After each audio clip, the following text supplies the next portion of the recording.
Hello everyone, my name is Khushboo Chaudhary and welcome to our channel B study ऑटिक। आज के video में हम करने वाले हैं एमपीएससी 003 के प्रीवियस ईयर क्वेश्चंस और इम्पॉर्टेंट क्वेश्चंस का सेकंड पार्ट और फाइनल पार्ट।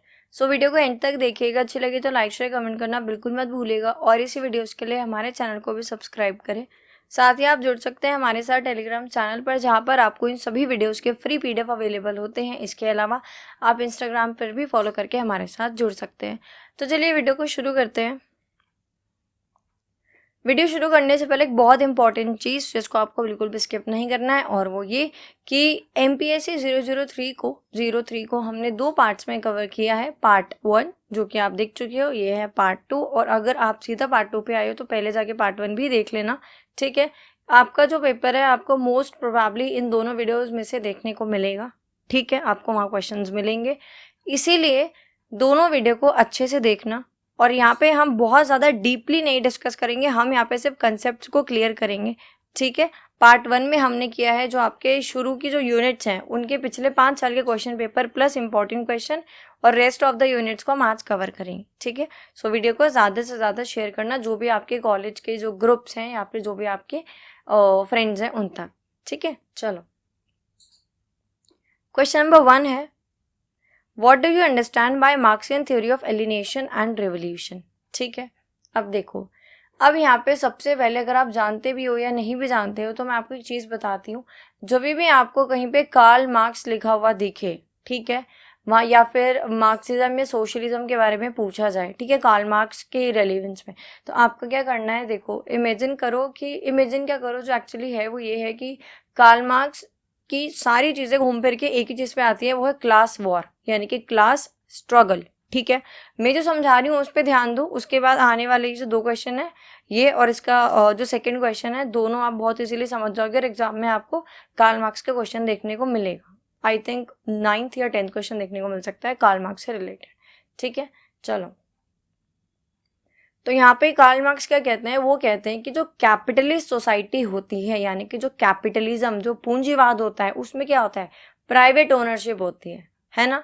यानी कि जो एक कंपनी है, कंपनी का जो मालिक है वो कौन होगा, वो रिच होगा, और वहीं पे जो कंपनी में लोग काम करते हैं वो कौन है, वो वर्कर कौन है, वो लेबर कौन है, वो पुअर है। तो यहाँ पर जो रिच है यानी कंपनी का मालिक, वो एक्सप्लॉइट करता है पुअर्स को।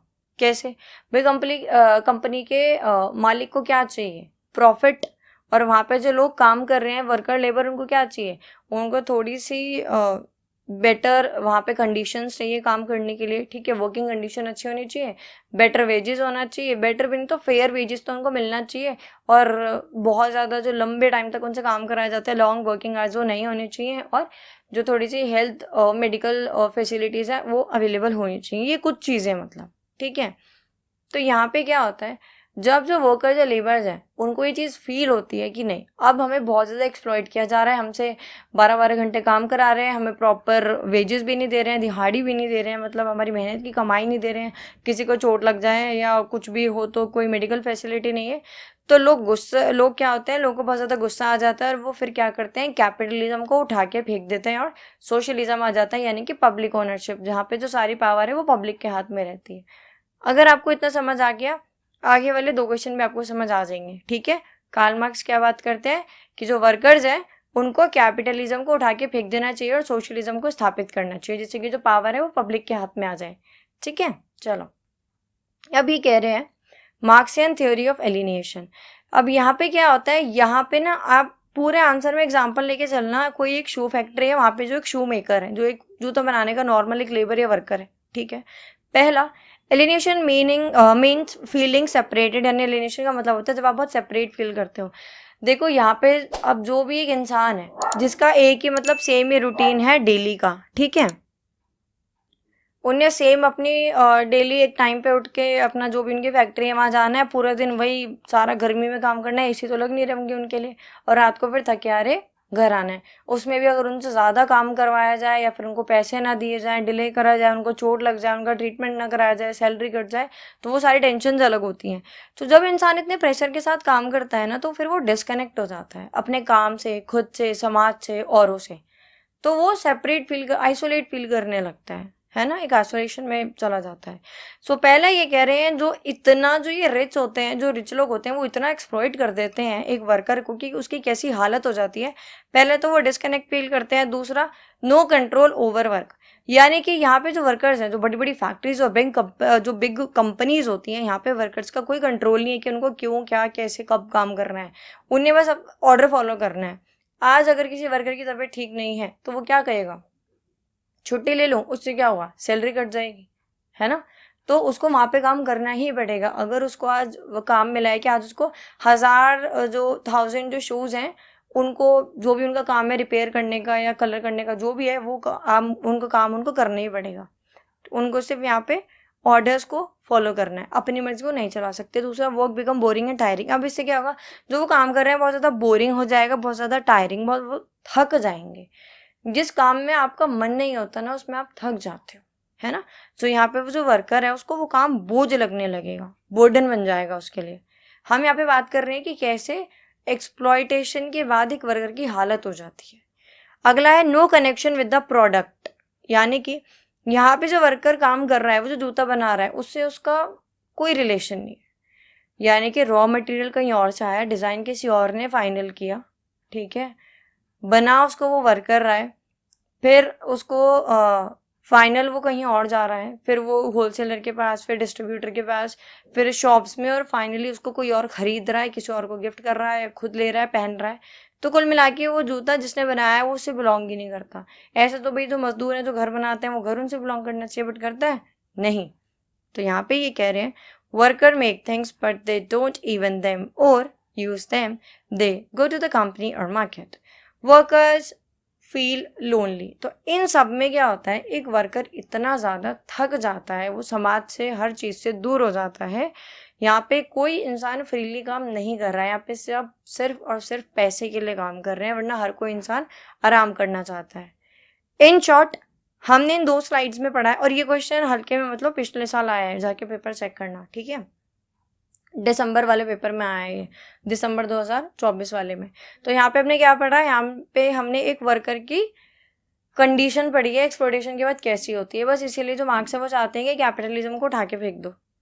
अगला है Marxian theory of revolution. Marxian theory of revolution क्या है, अभी जितनी भी सिचुएशन हमने जो भी एक वर्कर की पढ़ी है, कंडीशन वंडीशन ना, वो सबके बाद वो परेशान होकर क्या करेगा, रेवोल्यूशन की तरफ जाएगा। तो अभी इसी वाली स्टोरी को आगे बढ़ाते हैं। यहाँ पे ये कह रहे हैं कि अब वो जो वर्कर है, अब वो सारे वर्कर्स मिल जाएंगे, दे राइज अप, वो आवाज़ उठाएंगे और वो सिस्टम को बदल देंगे, कैपिटलिज्म को उठा के फेंक देंगे और सोशलिज्म आ जाएगा। अब यहाँ पे ये बोल रहे हैं कि रेवोल्यूशन का कॉज क्या है, क्यों जरूरत पड़ी है रेवोल्यूशन की, क्लास स्ट्रगल। क्योंकि हमारे समाज में 2 वर्ग हैं, यानी कि society is divided into 2 classes. एक है रिच, यानी कि जो ओनर्स हैं, एक है पुअर, जो कि वर्कर्स हैं। तो इनके बीच में जो कॉन्फ्लिक्ट होता है, इसकी वजह से फिर रेवोल्यूशन होता है। साथ ही कह रहे हैं जो कैपिटलिज्म है वो सिर्फ प्रॉब्लम क्रिएट करता है, यानी कि जो रिच होते हैं ना, वो चाहते हैं कि वो हर चीज़ कंट्रोल कर लें, जहाँ पे जो वर्कर्स हैं उनको बहुत ज़्यादा सफ़र करना पड़ता है, जिसकी वजह से वर्कर्स को गुस्सा आ जाता है। गुस्सा आ जाता है तो फिर वो रेवोल्यूशन की तरफ आगे बढ़ते हैं और फिर कैपिटलिज्म को हटाते हैं, है ना। गुस्सा आ जाए तो क्या होता है, फिर 4th पॉइंट में वर्कर्स यूनाइट फॉर चेंज, तो लोग एक साथ आ जाते हैं और गलत के खिलाफ आवाज़ उठाते हैं, है ना। Goal is classless society. कुल मिला के यहाँ पे हमारा गोल क्या है, एक क्लासलेस सोसाइटी बनाना। क्लासलेस यानी कि ऐसा समाज बनाना जहाँ पे कोई अमीर नहीं है, कोई गरीब नहीं है, ठीक है।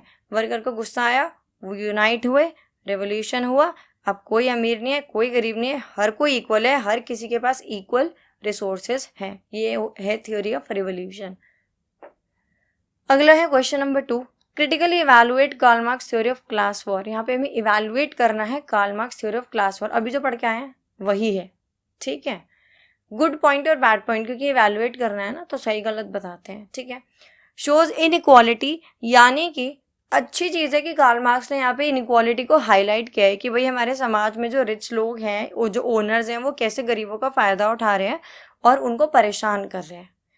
अब यहाँ पे बैड पॉइंट ये है that too much focus on conflict, कि रेवोल्यूशन ही क्यों, प्यार से भी तो आसानी, मतलब पीसफुल तरीके से भी तो आसानी से चेंजेस लाए जा सकते हैं। He believed only fight between classes can bring change. Karl Marx का मानना है कि नहीं, सिर्फ फाइट या रेवोल्यूशन से ही चेंज आएगा, but many changes happen peacefully through laws and reforms. लेकिन लॉज लाकर और रिफॉर्म्स लाकर भी तो चेंजेस किए जा सकते हैं, है ना। अगला है गुड पॉइंट। अब एक चीज़ और अच्छी है, इंस्पायर्ड वर्कर्स मूवमेंट, यानी कि ये जो सब हो रहा है इससे वर्कर्स का तो भला हो रहा है, क्योंकि उनको एक हिम्मत, एक ताकत मिल रही है कि चलो भाई हम आवाज़ उठा सकते हैं कि भाई थोड़ा हमें बेटर पे दो, हमारे भी कुछ राइट्स हैं, कुछ अधिकार हैं, हमारी वर्किंग कंडीशन को अच्छा बनाओ, कुछ सैनिटेशन के ऊपर कुछ काम करो, कुछ मेडिकल फैसिलिटीज़ हमें प्रोवाइड कराओ, ये सारी चीज़ें। अब बैड पॉइंट क्या है, इग्नोर्ड अदर इश्यूज, यानी दुनिया भर में इतनी सारी चीज़ें हैं, जस्टिस है, पावर है, राइट्स है, जेंडर है, कास्ट है, रेस है, रिलीजन है, और दुनिया भर की चीज़ें हैं, बट कार्ल मार्क्स की जो भी थ्योरीज हैं या जो भी चीज़ें इन्होंने कही हैं वो सिर्फ क्लास के इर्द गिर्द ही घूमती रहती हैं, है ना। तो इन्होंने दुनिया के किसी इशू को नहीं चुना, बस एक ही इशू चुना और उसी को पूरी दुनिया का मुद्दा बना दिया, ठीक है। एक और फिर बैड पॉइंट है, नॉट ऑलवेज सक्सेसफुल, यानी कि जो रेवोल्यूशंस होते हैं इनके आइडिया के हिसाब से जो रेवोल्यूशन ये बता रहे हैं ना, उसमें एक स्ट्रिक्ट गवर्नमेंट बनती है। स्ट्रिक्ट गवर्नमेंट यानी कि वहाँ पे इक्वल सोसाइटी नहीं होगी। अब आप थोड़ा ऐसे इमेजिन करो, इंडिया के अंदर से, इंडिया से मतलब private school, private hospital, private shop, private businesses और ग्रोसरी शॉप्स और मॉल्स, जो भी प्राइवेट ओन चीज़ें हैं वो सब अगर हट जाएं, सिर्फ सरकारी स्कूल, सरकारी कॉलेज, सरकारी दुकान, सरकारी मंडी जहाँ से आप फल सब्जी ले रहे हो, सरकारी स्कूल में पढ़ रहे हो, सरकारी बसेस में ट्रैवल कर रहे हो, तो सोचो क्या यहाँ पे इक्वालिटी होगी और यहाँ पे लाइफ कैसी होगी, है ना। तो यहाँ पे कह रहे हैं कि हमेशा सक्सेसफुल नहीं होता रेवोल्यूशन से, एक ऐसी जो गवर्नमेंट है वो स्ट्रिक्ट गवर्नमेंट बनती है, तो वहाँ पे इक्वल ट्रीटमेंट नहीं होता इतना आसान, ठीक है। अगला है question number 3, discuss locks vision of state of nature and natural rights. यहाँ पे हम बात करेंगे जॉन लॉक जो है उनके हिसाब से एक स्टेट ऑफ नेचर क्या होता है, एक नेचर क्या होता है एक स्टेट का, और नेचुरल राइट्स क्या होते हैं। चलो, according to Locke state of nature, Locke के हिसाब से जो एक नेचर है उसका स्टेट क्या, सॉरी एक स्टेट है उसका नेचर कैसा होता है। पहला है पीसफुल एंड फ्री लाइफ, यानी कि एक जो स्टेट है उसका नेचर ऐसा होना चाहिए कि वहाँ पे लोग फ्रीली अपनी ज़िंदगी जी रहे हैं, मज़े से जी रहे हैं, सबके पास सब अपना पीस एंजॉय कर रहे हैं, सबको इक्वल ट्रीटमेंट मिल रहा है, ठीक है। दूसरा, ऑल आर इक्वल, यानी कि सबके पास समान अधिकार है, कोई किसी से ज़्यादा पावरफुल नहीं है, everyone had the same rights and no one was born with more power than others. अगला है गाइडेड बाय रीजन, यानी कि हर किसी के पास इतना कॉमन सेंस है कि वो सही और गलत का मतलब जानता है। No one should harm others, और इन दिस स्टेट जब लोगों के पास कॉमन सेंस है, people should not hurt others life, health, liberty और प्रॉपर्टी। यानी कि यहाँ पे हम बात कर रहे हैं कि जो एक स्टेट है उसका नेचर शुरू में कैसा था। यहाँ पे ना अब देखो एक कहानी चलेगी, रिलेट करने की कोशिश करना उससे। अब कहानी शुरू होती है एक ऐसी जगह से जिसे हम स्टेट कह रहे हैं। वहाँ पे क्या है, लोग फ्रीली अपनी लाइफ एंजॉय कर रहे हैं, बहुत ज़्यादा पीस है, इक्वालिटी बनी हुई है। क्या है वहाँ पे, हर किसी को सेम राइट्स मिले हुए हैं, हर किसी को इक्वल ट्रीटमेंट मिल रहा है, कोई किसी से ज़्यादा पावरफुल नहीं है, क्योंकि सबके पास वहाँ पे कॉमन सेंस है, सब सही और गलत का मतलब समझते हैं, इसलिए कोई किसी को हर्ट नहीं कर रहा, कोई किसी की प्रॉपर्टी को, लिबर्टी को, हेल्थ को, लाइफ को नुकसान नहीं पहुँचा रहा। लेकिन हर कोई एक जैसा नहीं होता, हर किसी के अंदर पेशेंस नहीं होते, हर किसी का टेम्पर एक जैसा नहीं होता। अब एक होता है कि रोड पे मान लो आप जा रहे हो तो आप देखते हो लोगों की गाड़ियों की टक्कर वक्कर हो जाती है। कुछ तो होते हैं जो बातचीत से कि अच्छा भाई चलो कोई नहीं, मैं भरपाई कर देता हूँ, जो भी है हो गया। दूसरे कहते हैं नहीं भाई मेरी गलती होगी, कोई बात नहीं। अब कुछ ऐसे होते हैं जो सीधा हॉकी स्टिक रख के घूमते हैं, अच्छा गाड़ी ठोक दी तू गया, है ना। ये तो यहाँ पे क्या होता है, यहाँ पे हमारी लाइफ को खतरा होता है। इसीलिए sometimes without a government it was hard to protect rights, so people created a social contract। क्योंकि जब ये वाली सिचुएशन आ जाती है, जब हमारे जो राइट्स हैं उनको खतरा होता है, तब हमें सरकार की जरूरत पड़ती है और वहाँ पे सोशल कॉन्ट्रैक्ट होता है। अभी हम नेक्स्ट क्वेश्चन में पढ़ेंगे सोशल कॉन्ट्रैक्ट थ्योरी, थोड़ा आइडिया दे देती हूँ। देखो क्या होता है, जब बहुत सारे लोगों को ये फील हुआ ना कि नहीं हमारी लाइफ को खतरा हो सकता है, तो उन सब लोगों ने किसी एक इंसान, एक सरकार, एक रूलर, एक किंग या एक इंडिविजुअल, किसी को भी एक को पावर दे दी कि भाई हम 1000-5000 लोग मिलके अपनी सारी अथॉरिटी, पावर, राइट सब कुछ तुम्हें दे रहे हैं, बदले में तुम्हें क्या करना है, तुम्हें सिर्फ हमें प्रोटेक्ट करना है। ये होता है सोशल कॉन्ट्रैक्ट थ्योरी, है ना, जिसमें सोशल यानी कि समाज के सब लोग मिलकर कॉन्ट्रैक्ट कर रहे हैं, एक सरकार को सारी पावर दे रहे हैं कि तुम हमें प्रोटेक्ट करो। ठीक है, अब तक की स्टोरी समझ आई। एक नेचर, एक स्टेट जिसका नेचर कैसा था, पीसफुल, जहाँ पे लोग मस्त इक्वल सेम राइट्स एंजॉय कर रहे हैं, मजे से रह रहे हैं, कोई दिक्कत नहीं है, कॉमन सेंस है, कोई किसी को परेशान नहीं कर रहा। लेकिन जब उनकी सेफ्टी में प्रॉब्लम आई तो सोशल कॉन्ट्रैक्ट हुआ। चलो, अब नेचुरल राइट्स क्या होते हैं, अभी हमने जो कहानी पढ़ी है इसको भी अगले क्वेश्चन में हम कंटिन्यू करेंगे, तो याद रखना, ठीक है। अब लॉ के हिसाब से नेचुरल राइट्स क्या होते हैं? राइट टू लाइफ यानी कि जीवन जीने का अधिकार नेचुरल है।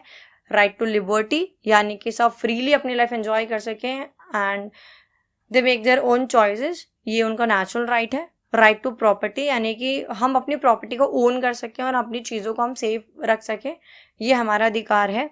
और ये जो भी राइट्स हैं ये हमें किसी सरकार ने नहीं दिए, किसी किंग ने नहीं दिए, किसी रूलर ने नहीं दिए, these are all come from the nature और गॉड। ये जितने भी राइट्स हैं ये राइट्स आए हैं जो हमें भगवान ने दिए, तो ये गॉड गिफ्ट है, गॉड गिवन राइट्स है, ठीक है। गवर्नमेंट क्यों बनी है? गवर्नमेंट का काम क्या है? इन राइट्स को प्रोटेक्ट करना, दैट्स ऑल, ठीक है। यानी कि Locke believe these rights come from nature और God, not from any king और government, and if a government fails to protect natural rights people can change और रिमूव इट। अभी हमने पढ़ा था सोशल कॉन्ट्रैक्ट हुआ था ना, तो सोशल कॉन्ट्रैक्ट में जो किंग है, रूलर है, उसको पावर किसने दिया? लोगों ने। किस लिए? प्रोटेक्ट करने के लिए। अगर गवर्नमेंट ही प्रोटेक्ट नहीं करेगी तो यहाँ पे लोगों के पास पूरा पूरा अधिकार है कि वो सरकार को चेंज कर दें या फिर रिमूव कर दें, हटा दें, ठीक है। क्लियर हो गया? चलो, अगला क्वेश्चन है question number 4, write an essay on John Locke view on social contract and civil society. आ जाओ, अब वो वाली कहानी याद रखना जो भी हम पढ़ के आए हैं, ठीक है। तो कहानी कंटिन्यू करने से पहले थोड़ा सा इनका इंट्रो देख लेते हैं। तो जो जॉन लॉक है वो एक फेमस इंग्लिश थिंकर है जो बहुत ज़्यादा मानते थे फ्रीडम के अंदर, इक्वालिटी के अंदर और नेचुरल राइट्स के अंदर। इनका मानना था हर किसी के पास फ्रीडम, इक्वालिटी और नेचुरल राइट्स होने चाहिए। He explain how people created government through a social contract and form a civil society to protect their rights. इन्होंने बताया कि कैसे जब लोगों ने अनसेफ खुद को फील किया तो उन्होंने सोशल कॉन्ट्रैक्ट किया और उसके बाद फिर सोशल कॉन्ट्रैक्ट से एक सरकार बनाई और फिर कुछ कानून बने जो कि फिर सिविल सोसाइटी के अंदर हम गिनते हैं, ठीक है। चलो, अब वापस कहानी को हम शुरू करते हैं। सोशल कॉन्ट्रैक्ट पहला है life in state of nature. अभी हम पढ़ते आ रहे थे ना, क्या चल रहा था? So in the beginning people lived freely in state of nature without any government. शुरू में हमने क्या पढ़ा था? कोई गवर्नमेंट नहीं थी, लोग मजे से अपनी जिंदगी जी रहे थे एकदम फ्री। अब क्या हुआ? नेचर, उस नेचर में थोड़ा सा प्रॉब्लम आ गया था, यानी कि वहाँ पे जो लोगों के नेचुरल राइट्स थे, लाइफ, लिबर्टी, प्रॉपर्टी, वो तो लोग थोड़ा सा अनसेफ फील कर रहे थे क्योंकि कोई लॉ नहीं था, कोई कानून नहीं था, कोई जज नहीं था, है ना। तो कोई भी किसी को हार्म कर सकता था, नुकसान पहुंचा सकता था, तो यहाँ पे लोग सेफ फील नहीं कर रहे थे। उसके बाद क्या हुआ? लोगों ने क्या किया? एग्रीमेंट किया। एग्रीमेंट यानी कि सोशल कॉन्ट्रैक्ट, यानी कि लोगों ने अपने अधिकारों को बचाने के लिए एक एग्रीमेंट किया जहाँ पे उन्होंने एक सरकार बनाई। To protect their right people made an agreement to form a government, ठीक है। इतना समझ आया? अब देखो, इससे ज़्यादा अगर आसानी से कोई समझा देना तो मुझे कमेंट में बता देना, ठीक है। अगला है government gets power from people. कहानी वही कंटिन्यू चल रही है। लोगों को अनसेफ फील हुआ और उन्होंने सोशल कॉन्ट्रैक्ट किया, सरकार बनाई, सरकार को उन्होंने अथॉरिटी दी, पावर दी, किसके लिए? हम लोगों के लिए काम करने के लिए। और अगर सरकार अच्छे से काम नहीं करेगी तो हमारे पास पावर है, हम उसको चेंज कर देंगे, हटा देंगे, क्योंकि हमने उसको बनाया ही अपने फायदे के लिए, ठीक है। समझ आया सोशल कॉन्ट्रैक्ट थ्योरी? चलो, अब है सिविल सोसाइटी। अब सोशल कॉन्ट्रैक्ट हो गया, हमने सरकार बना ली, वो हमें प्रोटेक्ट कर रही है। अब उसके लिए कुछ लॉज होना बहुत जरूरी है ना। सो सिविल सोसाइटी कैसे? पीसफुल और ऑर्गेनाइज समाज है, एक पीसफुल शांतिपूर्ण समाज है जहाँ पे लोग रहते हैं कुछ कॉमन लॉज और गवर्नमेंट के साथ। अब यहाँ पे जो सिविल सोसाइटी है उसका काम है हमारी लाइफ को प्रोटेक्ट करना, ठीक है। लिबर्टी और प्रॉपर्टी है, जितने भी हमारे राइट्स हैं सबको प्रोटेक्ट करना और फेयर जस्टिस प्रोवाइड करना, ठीक है। बेस्ड ऑन कंसेंट, कंसेंट यानी कि जो एग्रीमेंट किया था। यहाँ पे जो सरकार है ना, वो कोई पावर या फोर्स, इसका कोई मतलब नहीं है। वहाँ पे जो सरकार है वो हमें क्यों प्रोटेक्ट कर रही है? क्योंकि भाई हमने कंसेंट यानी कि एग्रीमेंट साइन किया है, हमने अपनी सारी पावर सरकार को दी है कि हमें प्रोटेक्ट करो, है ना, इसलिए वो हमें प्रोटेक्ट कर रही है। लॉज फॉर ऑल, ऐसे कानून बनाए जाते हैं सिविल सोसाइटी में जो सभी के लिए इक्वल हो और जो सभी के भले के लिए हो। अगर मेरे पास किसी को मारने का राइट नहीं है तो हमारे देश के किसी बहुत बड़ी ऑफिशियल, ब्यूरोक्रेट या फिर किसी सेलिब्रिटी या किसी के भी पास किसी को भी मारने का अधिकार नहीं है, क्योंकि जो लॉज हैं वो सभी के ऊपर अप्लाई होते हैं, किसी एक के ऊपर नहीं। अगला है फ्रीडम एंड सेफ्टी, यानी कि civil society gives more freedom and safety than the state of nature. अब वापस शुरू में आओ, जो स्टेट ऑफ नेचर था वहाँ पे कोई लॉ नहीं था, कोई जस्टिस नहीं था, कोई किसी को बचाने वाला नहीं था। बट यहाँ पे लोगों के पास फ्रीडम है, सेफ्टी है, तो सिविल सोसाइटी अच्छी है। ठीक है, समझ आया, क्लियर हो गया। चलो, मुझे नहीं लगता हमें इसे कंक्लूड करने की ज़रूरत है, तो फिर आप इसको एक बार रीड कर लेना, मैं चलो ऊपर से बता देती हूँ। तो हमने अभी तक यही पढ़ा है कि जॉन लॉक चाहते हैं कि लोग फ्रीली और इक्वली अपनी लाइफ का एंजॉय करें। लोगों के राइट्स को प्रोटेक्ट करने का काम है गवर्नमेंट का, क्योंकि लोग और जो लोग हैं उनके और सरकार के बीच में एक सोशल कॉन्ट्रैक्ट हुआ है। सिविल सोसाइटी एक ऐसी जगह है जहाँ पे लोग लॉज के साथ जीते हैं, कुछ कानून हैं जो कि सोसाइटी को पीसफुल बना के रखते हैं, उनके साथ हम जीते हैं। और यही जो जॉन लॉक है, उनके जो आइडियाज थे, ये फाउंडेशन बने, नींव बनी किसके, मॉडर्न डेमोक्रेसी के। ठीक है, चलो क्वेश्चन 5 है, what according to Thomas Hobbes are the rights and duties of sovereign. Sovereign यानी कि जो किंग है, जो रूलर है, उसके पास क्या राइट्स और क्या ड्यूटीज होनी चाहिए, ये हमें बताएंगे थॉमस हॉब्स। पहला है एब्सोल्यूट पावर। तो पहले राइट्स के बारे में बात करेंगे, यानी कि जो सॉवरेन है, जो किंग या रूलर है, उसके पास एब्सोल्यूट अथॉरिटी होती है, टोटल पावर होती है। उसके पास कानून बनाने की पावर भी होती है, कानून को बदलने की पावर भी होती है। वो आर्मी को भी कंट्रोल करेगा, वो सिक्योरिटी भी मेंटेन करेगा, पीस को भी प्रोटेक्ट करेगा, क्रिमिनल्स को भी पनिश करेगा, और रिलीजियस टीचिंग्स भी कौन देगा, किंग ही देगा। अब यहाँ पे लोगों के पास कोई अधिकार नहीं है। हमने मैकियावेली के प्रिंस की बात की थी ना, ऐसे यहाँ पे जो थॉमस हॉब्स का जो किंग या रूलर है, इसके पास देखो एब्सोल्यूट पावर है, ये कोई डिसीजन ले सकता है, कोई भी मेक लॉज, ये लॉज बना भी सकता है, बदल भी सकता है। ये आर्मी को कंट्रोल करेगा, पीस को मेंटेन करेगा और क्रिमिनल्स को पनिश करेगा, और यही रिलीजन को भी डिसाइड करेगा। लेकिन यहाँ पे कोई चैलेंज नहीं कर सकता इनके किंग को। इन्होंने अपने किंग को इतनी ज़्यादा पावर दे दी है कि यहाँ पे लोगों के पास कतई कोई अधिकार नहीं है कि वो किंग से बदला ले सके, किंग के खिलाफ जा सके, या फिर किंग को हटाने के बारे में बात कर सके। लोगों को बस यहाँ क्या करना है, ओबे करना है जो भी किंग कहेगा। और क्यों, क्योंकि याद है ना, सोशल कॉन्ट्रैक्ट करके आए हैं, पावर दे के आए हैं अभी, है ना। So people can not rebel और go against the sovereign because they agree to obey when they made the social contract. तो ये राइट्स हैं, ये अधिकार हैं एक सोवरेन के पास। थॉमस हॉब्स के जो सोवरेन है, जो किंग है, सारे ही अधिकार है, दुनिया में सबसे ऊपर इनको बिठा दिया। ठीक है, अब ड्यूटीज क्या है सोवरेन की, अधिकार तो दे दिए सारी। ड्यूटी है पीस और ऑर्डर को मेंटेन करना, यानी इनकी मेन ड्यूटी है कि वॉर को स्टॉप करें, रोकें, वायलेंस खत्म करें और लोगों को किसी भी प्रकार के नुकसान से, हार्म से बचाएं।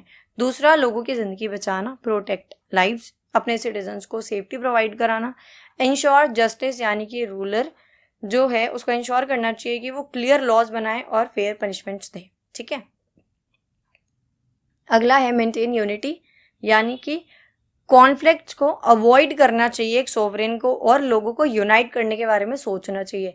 यानी इन्होंने अपने किंग को जितने भी जो अधिकार दिए हैं वो सब लोगों के भले के लिए दिए हैं, लोगों के लिए, उनको सेफ्टी प्रोवाइड कराने के लिए, उनको जस्टिस प्रोवाइड कराने के लिए, वॉर वगैरह से दूर रखने के लिए, इन सब चीज़ों के लिए इनको राइट्स मिले, और ये इनकी ड्यूटीज़ हैं। ठीक है, अगली है act for the public good, यानी वही वाली चीज़ कि इतनी जो इनको पावर मिली है वो सिर्फ सोसाइटी में स्टेबिलिटी बनाने के लिए, सोसाइटी को स्टेबल बनाने के लिए और सिक्योर करने के लिए इनको इतनी पावर मिली है। ठीक है, कंक्लूजन एक बार पढ़ लेना, अभी जो हमने पढ़ा है वही है। यहाँ पे कह रहे हैं कि हॉब्स के हिसाब से जो सोवरेन है वो ग्रेटेस्ट पावर है, वो ग्रेट पावर है, लेकिन उनको अपनी सारी पावर का इस्तेमाल करना चाहिए पीस को मेंटेन करने के लिए, शांति स्थापित करने के लिए और लोगों को प्रोटेक्ट करने के लिए। इन रिटर्न लोगों को उनको ओबे करना चाहिए, क्योंकि वहाँ पे सोशल कॉन्ट्रैक्ट हुआ था तो लोगों ने उनको पावर दी थी। और अगर एक मजबूत रूलर नहीं होगा, एक स्ट्रॉन्ग रूलर नहीं होगा, तो जो लोगों की लाइफ है बहुत खराब हो जाएगी, है ना, बहुत नेस्टी, ब्रिटिश और बहुत शॉर्ट हो जाएगी, छोटे हो जाएगी। ठीक है, आपस में लड़ भिड़ के मर जाएंगे ना लोग। क्वेश्चन नंबर नेक्स्ट है, चलो question number 6, write a note on Hegel's views on civil society. अब हम पढ़ के आए थे जॉन लॉक की सिविल सोसाइटी, अब पढ़ो हीगल्स की सिविल सोसाइटी। ठीक है, छठा क्वेश्चन देखते हैं। पहला है, हीगल के हिसाब से जो सिविल सोसाइटी है पार्ट ऑफ अ स्टेट, वो राज्य का ही एक पार्ट है, वो सेपरेट नहीं है। हमारा परिवार, हमारी फैमिली और सरकार, इसके बीच में आप जो देख रहे हो ना, ये सब सिविल सोसाइटी है। So Hegel believe civil society is not separate from the state but one part of it between the family and the government, place for individual freedom. Civil society एक ऐसी जगह है जहाँ पे लोग फ्रीली एंजॉय करते हैं अपने इंटरेस्ट को, अपने बिजनेसेस करते हैं और अपनी जॉब्स को चूज करते हैं। इकोनॉमिक लाइफ, यानी कि सिविल सोसाइटी एक ऐसी जगह है जहाँ पे आप देखते हो मार्केट्स, ट्रेड, लोग काम कर रहे हैं, घूम रहे हैं, फिर रहे हैं, जा रहे हैं, सो रहे हैं, उठ रहे, जाग रहे हैं, जो भी है यहाँ पे, लेकिन लोग एक दूसरे के ऊपर डिपेंड होते हैं। अब आपको, आप किसी के ऊपर डिपेंड नहीं हो तो देखो, एक दिन में ना आपको बहुत सारे लोगों से बात करनी पड़ती है। आपको अपने पहले तो घर वालों से बात करनी पड़ती है, आप सब्जी लेने जा रहे हो उनसे, आप कोई सामान खरीदने जा रहे हो उनसे, ग्रोसरी स्टोर जा रहे हो उनसे, कोई डिलीवरी आई है आपके घर पे, है ना, कुछ आपने कुरियर वगैरह मंगाया है उससे, या कोई कॉल आ गई उससे, तो आपको बात करनी ही पड़ेगी। तो सिविल सोसाइटी एक ऐसी जगह है जहाँ पे लोग फ्रीली एंजॉय करते हैं अपनी लाइफ को, बिजनेस वगैरह करते हैं, जहाँ पे आप मार्केट, ट्रेड, वर्क इन सबको देखते हो, और लोग अपनी नीड्स को पूरा करने के लिए एक दूसरे से बात करते हैं। ठीक है, अगला है हेल्प सॉल्व कॉन्फ्लिक्ट, यानी जब भी समाज में किसी प्रकार की कोई प्रॉब्लम होती है, जैसे कि पॉवर्टी या इनइक्वालिटी, तो वहाँ पे सिविल सोसाइटी और स्टेट मिलकर काम करते हैं और उनको सॉल्व करते हैं। अगला है need for rules and justice. Hegel कहते हैं कि सिविल सोसाइटी के अंदर लॉज, पुलिस और कोर्ट्स आते हैं जो कि लोगों की जो फ्रीडम है उसको इंश्योर करते हैं और केओस वाली जितनी सिचुएशन है उन सबसे बचा के रखते हैं, है ना। भाई कितने ही पावरफुल इंसान हो, कहीं ना कहीं एक कोने में कानून है, पुलिस है, कोर्ट है, उनका डर तो रहता ही है ना। तो कंक्लूड कर देते हैं। So for Hegel, civil society is where people live freely, they work freely and they cooperate, but it also need rules and support from the state to stay fair and peaceful. Hegel के हिसाब से जो civil society है वो एक ऐसी जगह है जहाँ पे लोग मजे से अपनी जिंदगी एंजॉय कर रहे हैं, लेकिन यहाँ पे कुछ रूल्स और लॉस की भी जरूरत है, ठीक है, जिससे लोग शांतिपूर्ण जिंदगी बिताएं। क्वेश्चन नंबर 7 है, examine Immanuel Kant's conception of universal law of right. तो यहाँ पे हम बात करेंगे कैंट के हिसाब से यूनिवर्सल लॉ ऑफ राइट का कंसेप्ट क्या है। पहला है एवरीवन हैज इक्वल फ्रीडम, यानी कैंट का ये मानना है that every person has the same right to freedom, हर व्यक्ति के पास समान अधिकार है, हर व्यक्ति जो है वो सेम तरीके से आजाद है ना, कोई किसी से ज्यादा जरूरी नहीं है। No one is more important than other, सबके पास सेम फ्रीडम है। दूसरा, वो यूनिवर्सल लॉ क्या है, ये कह रहे हैं do only what can be a universal law, यानी कि आप ऐसे एक्शंस लो जो आप चाहते हो कि सामने वाला भी ले। यानी कि अगर आप किसी को गाली दोगे तो सामने से अपनी तारीफ बिल्कुल मत उससे एक्सपेक्ट करो, गाली ही एक्सपेक्ट करो। अगर आप किसी से बहुत प्रेम भाव रखोगे, अच्छे से बात करोगे, तो वो भी आपको अच्छे से ट्रीट करेगा। जैसे यहाँ पे चलो इंसानों की तो बातें छोड़ो, अगर हम यहाँ पे एनिमल्स की भी बात करें, आप अगर किसी डॉग को हिट करते हो या कुछ भी परेशान करते हो, पत्थर फेंकते हो, तो वो आपके ऊपर भौंकेगा भी, काटेगा भी, आपके पीछे भी पड़ेगा। अगर आप उसको जाके कोई बिस्किट दे रहे हो या कोई ऐसे मतलब नॉर्मल आप उसको नहीं भी परेशान कर रहे हो, तो फिर वो आपको भी हार्म नहीं करेगा। ये यूनिवर्सल लॉ है, ठीक है, गिव एंड टेक वाला। So you should act only in a way that you think everyone else should also act. This is called the universal law. ठीक है, चलो अगला है रेस्पेक्ट अदर्स राइट, यानी कि यहाँ पे ये बात करते हैं कि आप अपनी जिंदगी अगर मजे से जी रहे हो, अपनी फ्रीडम को एंजॉय कर रहे हो, तो सामने वाले को भी करो। यानी आपके पास आज़ादी है बट इतनी भी नहीं है कि आप सामने वाले का मर्डर कर दो, है ना। तो यहाँ पे जरूरी है कि आप सामने वाले के अधिकारों को भी प्रोटेक्ट करो। You must use your freedom in a way, अपनी फ्रीडम को इस तरीके से यूज करो that doesn't take away the freedom of others, कि आप किसी और की फ्रीडम को उससे दूर ना कर दो, ठीक है। Rights are based on reason, यानी कि ये कह रहे हैं जो राइट्स है ना वो किसी पावर या रिलीजन की वजह से आपको नहीं मिले हैं, लॉजिक और थिंकिंग की वजह से मिले हैं। हर व्यक्ति के पास बुद्धि होती है, कम या ज्यादा वो अलग चीज है, लेकिन हर किसी के पास सोचने समझने की शक्ति और ताकत होती है, इसलिए सबको राइट्स मिले हैं, किसी रीजन की वजह से ही मिले हैं। Laws must be fair for all, यानी कि कैंट का मानना है कि जो लॉज है वो फेयर होने चाहिए और लॉज ऐसे होने चाहिए जिसमें आप सभी को इक्वली ट्रीट कर रहे हो। Cantt believe that law should treat all people equally, कोई स्पेशल राइट नहीं मिलेगा, कोई रिच है, कोई स्ट्रांग है, कोई पावरफुल पीपल है, नहीं, सबको सबके लिए एक ही लॉ है, वही अप्लाई हो रहा है, सबको वही फॉलो करना है, ठीक है। चलो क्वेश्चन नंबर 8 है, assess Immanuel Kant view of perpetual peace. अब परपेचुअल पीस क्या होता है, यानी कि नेवर एंडिंग वाला पीस, जो शांति खत्म ही ना हो, ठीक है। चलो अगला है, देखो परपेचुअल पीस क्या होता है, नो सीक्रेट वॉर्स, यानी कि चाहते हैं कि ऐसी शांति रहे जो कभी खत्म ही ना हो। उसके लिए सबसे पहले जो सीक्रेट वॉर्स होती हैं, यानी कि जो ऐसे देश हैं जो सीक्रेटली प्लान करते रहते हैं, जैसे कि पाकिस्तान हमेशा प्लानिंग में लगा रहता है कि कैसे इंडिया को हम नुकसान पहुंचा सकते हैं, ठीक है। इस तरीके से ऐसी जो भी कंट्रीज हैं जो ऐसे सीक्रेट प्लान्स करती रहती हैं वॉर को लेकर, वो बंद कर दो और पूरी ऑनेस्टी के साथ पीस को बढ़ाने के ऊपर ध्यान दो, तभी हमेशा वाली शांति मिलेगी। दूसरा, रिस्पेक्ट अदर कंट्रीज, अभी हम क्या बात कर रहे थे, दूसरों के राइट्स को, फ्रीडम को रिस्पेक्ट करो। यहाँ पे हम कह रहे हैं दूसरी कंट्रीज को रिस्पेक्ट करो, यानी कि एक देश को दूसरे देश के ऊपर कब्जा करने के बारे में नहीं सोचना चाहिए। इस तरीके से अपने देश में मस्त रहे कि सामने वाला भी अपने देश में मस्त रहे, वरना तुम खुद उसके ऊपर कब्जा करने के लिए खुद भी दुखी और वो भी दुखी। So one country should not take over और control another country, all nations must be free and equal, standing army should end. ये कह रहे हैं कि जो परमानेंट आर्मीज होती है उनकी वजह से वॉर होती है, ठीक है। तो यहाँ पे कैंट का मानना है कि जो कंट्रीज हैं उनको जो परमानेंट आर्मीज है इनको हटा देना चाहिए अगर आप हमेशा के लिए पीस चाहते हो तो, वरना आपके पास आर्मी है, सामने वाला भी अपनी आर्मी को बढ़ाने की कोशिश करेगा, आपके पास वेपन है, फिर वो भी वेपन बढ़ाने की कोशिश करेगा, फिर कहीं ना कहीं ये धीरे धीरे एक वॉर में तब्दील हो जाएगा, ठीक है। फॉलो रूल्स एंड एग्रीमेंट्स, यानी कि जो कंट्रीज है उनको इंटरनेशनल लॉज और प्रोमिसेस या ट्रीटीज वगैरह करनी चाहिए जिससे कि वो शांतिपूर्ण कॉपरेट करें, एक साथ काम करें और आगे बढ़ें और वॉर वगैरह में ना जाएं, जिससे आप पीस को अटेन कर सको। अगला है वर्ल्ड सिटीजनशिप, यानी कि लोग कोई एलियन नहीं है ना, तो कोई किसी भी देश से आ रहा है तो उसको इक्वली ट्रीट करो और रिस्पेक्ट करो। इंडिया से अगर कोई कनाडा जा रहा है तो कनाडा में ये नहीं आप कैनेडियंस को ऊपर रख रहे हो और जो इंडिया के लोग हैं उनको कम रिस्पेक्ट दे रहे हो या इक्वल ट्रीटमेंट नहीं मिल रहा है, कुछ भी नहीं। कोई एलियन नहीं है, all humans are part of a one global community, सब इसी अर्थ के ही हैं प्राणी, ठीक है। So people from different countries should be treated with respect when they travel, ठीक है। अगला है डेमोक्रेटिक गवर्नमेंट, यानी कि सपोर्ट करते हैं डेमोक्रेसी को, क्योंकि इसके यहाँ पे क्या होता है, यहाँ पे लोगों ने सरकार बनाई है तो यहाँ पे लोगों की आवाज को सुना जाता है, तो यहाँ पे पीस बना रहता है, लोग तो क्यों ही वॉर को चाहेंगे, ठीक है। अगला है फेडरेशन ऑफ फ्री स्टेट, यानी कि कैंट इमेजिन करते हैं कि ऐसा ग्रुप जहाँ पे जो कंट्रीज है वो एक साथ मिलकर काम कर रही हैं, ग्लोबल फ्रेंडशिप, यानी कि अब बात करें एग्जांपल ले लो, यूनाइटेड नेशंस है, आसियान है, सार्क है, बिम्स्टेक है, यूरोपियन यूनियन है, या ये जितनी भी एसोसिएशंस वगैरह बनी, ये इसलिए तो बनी है ताकि ग्लोबल फ्रेंडशिप बढ़े और एक साथ मिलके क्लाइमेट चेंज, ट्रेड और डेवलपमेंट, इन सब के ऊपर ध्यान दिया जाए, है ना। सो कंक्लूड करते हैं इसको, कैंट का मानना है कि अगर हमें लास्टिंग पीस, अगर बहुत लंबे वाला पीस चाहिए तो उसके लिए हमें लॉज को फॉलो करना पड़ेगा, एक दूसरे को रिस्पेक्ट करना पड़ेगा, फ्रीडम को प्रमोट करना पड़ेगा, डेमोक्रेसी को लेके आना पड़ेगा और एक दूसरे के साथ मिलके काम करना पड़ेगा, तभी आप हमेशा वाली शांति पा पाओगे, ठीक है। अगला है question number 9, right a note on Jeremy Bentham political philosophy. Jeremy Bentham की क्या है पॉलिटिकल फिलोसफी, चलो देखते हैं। तो ये है फादर ऑफ यूटिलिटेरियनिज्म, यानी कि Jeremy Bentham is a father of utilitarianism. अब ये क्या है, Bentham believe that the best action or law is the one that gives the most happiness to the most people।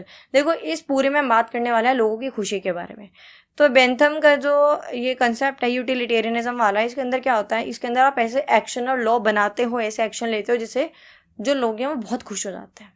यानी सरकार बोल दे कि भाई आज से हर महीने बच्चा या बूढ़ा हर किसी के अकाउंट में हम महीने के 1 लाख रुपए डालेंगे, ठीक है। बहुत इम्पॉसिबल बात करी है मैंने, मुझे पता है, लेकिन लोग तो खुश है ना यहाँ पे, ठीक है। अगला है ग्रेटेस्ट हैप्पीनेस प्रिंसिपल, यानी कि he said we should always ask will this make people happy, if the answer is yes then it is good, if the answer is no then there is need for change. यानी कि ये कह रहे हैं कि सरकार कोई अगर पॉलिसी बना रही है तो सरकार को सोचना चाहिए कि इस पॉलिसी से क्या लोग खुश होंगे, अगर सही तो ये पॉलिसी बनाओ, अगर नहीं तो इसको बदल दो। Laws should be useful, Bentham के लिए जो लॉज हैं must not be based on tradition और रिलीजन। बेंथम के लिए जो लॉज हैं वो ट्रेडिशन या रिलीजन के ऊपर बेस्ड नहीं होते हैं, ये लोगों के लिए, लोगों के भले के लिए बनाए जाते हैं, ठीक है, वेलबींग के लिए बनाए जाते हैं। इक्वालिटी एंड जस्टिस, यानी कि बेंथम सपोर्ट करते हैं इक्वल राइट्स को और ये चाहते हैं कि जो लॉज हैं वो इस तरीके से बने जहाँ पे सबको आप इक्वली ट्रीट कर रहे हो, चाहे रिच हो चाहे पुअर। सपोर्ट फॉर रिफॉर्म्स, यानी कि बेंथम चाहते हैं कि जो बैड प्रिजन्स है, काला पानी वाली सजा, ऐसा कुछ टाइप के जो बैड प्रिजन्स है, अनफेयर लॉज हैं, पूरे एजुकेशन है, इन सब में रिफॉर्म किया जाए और उनको इम्प्रूव किया जाए, ठीक है। चलो कंक्लूड करते हैं। So Jeremy Bentham's political idea focused on happiness, fairness, usefulness, ठीक है, यहाँ पे हैप्पीनेस की बात हो रही है। इनका मानना है कि गवर्नमेंट को ऐसे एक्शन लेने चाहिए जिससे लोगों का भला हो, ऐसे डिसीजन लेने चाहिए जिससे लोगों की लाइफ अच्छी बने और लोग खुश रहें, ठीक है। नेक्स्ट है examine Edmund book understanding of citizenship of democracy. Democracy के अंदर सिटीजनशिप की क्या कंसेप्ट ही लेके आए हैं, क्या भला है, देखते हैं। पहला ये कह रहे हैं सिटीजन्स मस्ट बी रिस्पॉन्सिबल, यानी Burke believe that good citizen must be honest, moral and respectful of laws and tradition, यानी कि अच्छा नागरिक वो है जो ऑनेस्ट है, जो अपने कंट्री को रिस्पेक्ट करता है, जो मॉरल है और लॉज और ट्रेडिशंस को फॉलो करता है। दूसरा रिस्पेक्ट फॉर ट्रेडिशंस, यानी कि अच्छा नागरिक वो है जो अपनी देश की हिस्ट्री को, कल्चर को, वैल्यूज़ को बहुत रिस्पेक्ट देता है। हमने देखा है बहुत सारे लोग ऐसे हैं जो हमारे जो भी मतलब जैसे महाराणा प्रताप रहे हैं या जाट सूरजमल रहे हैं, रानी लक्ष्मीबाई रही हैं, छत्रपति शिवाजी महाराज, मतलब जो भी बहुत लंबी गिनती है ये जितने भगत सिंह रहे हैं, जितने भी लोग हैं, हमें उन सबको रिस्पेक्ट करना चाहिए। जो इनको रिस्पेक्ट नहीं करते ना, उनको ये चीज़ समझनी चाहिए कि आप अच्छे नागरिक नहीं हो, ये देश आपके लिए बहुत कुछ कर रहा है, लोगों ने बहुत कुछ किया है, तो आपको रिस्पेक्ट करना चाहिए अपनी ट्रेडिशन को, हिस्ट्री, कल्चर, वैल्यूज़ को। यही चाहते हैं बस वर्क। अगला है स्लो एंड केयरफुल चेंज। ये सडन चेंज नहीं चाहते, ग्रेजुअल चेंज नहीं चाहते, ये चाहते हैं कि रेवोल्यूशन ना हो, अगर कोई चेंज आए तो वो स्लोली आए, ग्रेजुअली नहीं। तो सिटीजन जो है उनको सपोर्ट करना चाहिए पीसफुल चेंज के लिए, है ना, एकदम वॉयलेंट एक्शंस नहीं लेने चाहिए, ना ही उनको सपोर्ट करना चाहिए। Citizens and government work together, यानी कि एक जो गुड डेमोक्रेसी होती है, एक जो अच्छा लोकतंत्र होता है, वो होता है जहाँ पे जो सिटीजन और लीडर्स हैं वो एक दूसरे के ऊपर ट्रस्ट करते हैं और एक दूसरे के साथ मिलकर काम करते हैं और एक दूसरे को सपोर्ट करते हैं। अगला है सिटीजन्स प्रोटेक्ट फ्रीडम। वही वाली चीज़ आ गई, आपको खुद की फ्रीडम एंजॉय करनी है तो सामने वाले की फ्रीडम को भी उसको भी एंजॉय करने दो, उसको हर्ट नहीं करो, है ना। So he said real freedom comes when citizen follow law. तो रियल फ्रीडम आती है जब आप लॉ को फॉलो करते हो, दूसरों के राइट्स को, खुद के राइट्स को प्रोटेक्ट करते हो और कॉमन गुड के बारे में सोचते हो, सिर्फ अपने भले के लिए नहीं, सिर्फ समाज के भले के लिए सोचते हो। ठीक है, कंक्लूजन देख लेना, जो पढ़ा है वही है। Last question, question number 11, examine J.S. Mills justification for individual right. चलो देखते हैं। पहले, freedom is very important. J.S. मिल का मानना है कि हर व्यक्ति के पास फ्रीडम होनी चाहिए सोचने की, बोलने की और एक्शन लेने की, लेकिन वो फ्रीडम तब तक होनी चाहिए जब तक आपके जो एक्शन है वो किसी और को हार्म ना पहुंचा रहा है। यानी कि जैसे इंडिया के अंदर आपके पास फंडामेंटल राइट है, हमारे पास right to freedom of speech and expression है, लेकिन हमें ऐसी लैंग्वेज का यूज़ नहीं करना है जिससे दूसरे लोगों को नुकसान हो। मान लो आप एक स्टेज पे खड़े होकर किसी दूसरे रिलीजन को गाली दे रहे हो या लोगों को कुछ भला बुरा कह रहे हो, तो उससे आप लोगों को हर्ट कर रहे हो, तो ये एक ऑफेंस है। ठीक है, तो हर किसी को इतनी फ्रीडम मिले जितना कि वो किसी दूसरे को हर्ट ना करे। दूसरा, हार्म प्रिंसिपल, यानी कि जो गवर्नमेंट है, गवर्नमेंट को तब तक लोगों को नहीं रोकना चाहिए जब तक उनके एक्शन बहुत गलत नहीं है, बट जब लोगों के एक्शन बहुत गलत है, जब जो सरकार है उनको रोकना चाहिए। Freedom help society grow. When people are free to share ideas and try new things, it helps society become smarter and better. जब लोगों के पास फ्रीडम होती है कि वो अपने आइडियाज़ को शेयर कर सकते हैं, नई नई चीज़ों को ट्राई कर सकते हैं, सोसाइटी और ज़्यादा बेटर होती है और ज़्यादा स्मार्टर होती है। ठीक है, चलो अगला है रिस्पेक्ट फॉर डिफरेंट ओपिनियंस, यानी कि J.S. मिल सपोर्ट करते हैं कि अगर किसी का ओपिनियन गलत भी कोई बता रहा है ना, तो उसको तुम सुन लो, बट तुम बाद में उसको करेक्ट कर दो। अगर किसी को हिस्ट्री नहीं पता ना, तो उसको हंसो नहीं, उसको बताओ कि नहीं ऐसे नहीं ऐसे है ना। इनका मानना है, Mill said, even if someone's opinion is wrong we should still let them speak, it helps people learn and discover the truth. तो उनको फिर सच्चाई का पता चल जाएगा, है ना। अगला है इंडिविजुअल राइट प्रोटेक्ट एवरीवन, यानी कि by giving everyone right and freedom, अगर आप सबको आज़ादी और अधिकार दे देते हो तो कोई भी बहुत ज़्यादा पावरफुल नहीं बनता है, क्योंकि सब फिर सेफ फील करेंगे, सब एक दूसरे को रिस्पेक्ट करेंगे। ठीक है, कंक्लूजन है, J.S. मिल स्ट्रांगली सपोर्ट करते हैं एक इंडिविजुअल की फ्रीडम और राइट को, लेकिन इक्वल जो फ्रीडम है, राइट है, वो लोगों को मिलना चाहिए। ठीक है, that's all for today. I hope आपको वीडियो अच्छी लगी होगी, और अगर आप हमें सपोर्ट करना चाहते हैं तो फिर हमारी मेंबरशिप, जो कि बहुत ही रीजनेबल है, आप उसको ज्वाइन कर सकते हैं या फिर सुपर थैंक्स भी भेज सकते हैं। वीडियो को शेयर करना और अच्छी लगे तो कमेंट करना बिल्कुल मत भूलना। ठीक है, मिलते हैं अगली वीडियो में। टिल देन बी स्टडीऑटिक, और जब आपका एग्जाम हो जाए तब इसी वीडियो के नीचे आके कमेंट कर देना कि कैसा हुआ। ठीक है।